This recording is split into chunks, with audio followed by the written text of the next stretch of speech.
কলা বউ কি গো? আরে এটা জানিস না তুই? গণেশের বউ। দেখিসনি গণেশের পাশে থাকে? একদিন মা দুর্গা 10 হাত দিয়ে খাচ্ছিল।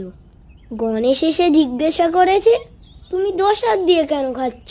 মা দুর্গা বলেছিল, তোর বউ এলে সব নিজে খেয়ে নেবে, আমাকে আর খেতে দেবে না। তাই গণেশ ঠাকুর মনের দুঃখে কলা গাছকে বিয়ে করে এনেছিল, যাতে খেতে না পারে। কে বলেছে তোকে এটা?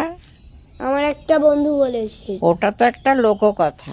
আসলে কলাবউ হলো নবপত্রিকা, মানে 9টা পাতা। মোট 9টা গাছকে একসাথে বেঁধে স্নান করিয়ে লাল পাট শাড়ি পরিয়ে দুর্গা রূপে পুজো করা হয়।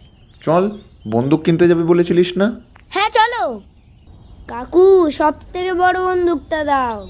এনে, এটা নে, এটা ভালো। না, আমার বড় বন্দুক চাই। পল্টু এত বড় বন্দুক কিনেছে, আমার ওর থেকেও বড় বন্দুক চাই। অত বড় টিপমটকা ফাটানো বন্দুক হয় না, এটাই নে, ভালো হবে। আরে চাপ নেবে না দাদা, আমি আছি তো। অনেক বড় বড় বন্দুক আছে, আর এখানে যে কটা আছে সব কটাই চাপ ফাটানোর বন্দুক। ও এটাই নেবে, এটাই সব থেকে ভালো। আরে ওটা কম দাম, ভালো হবে না। চাপ নেবে না বাবু, এটা নাও 100 টাকা। এই দেখো ঘাড় মোটানো যায়।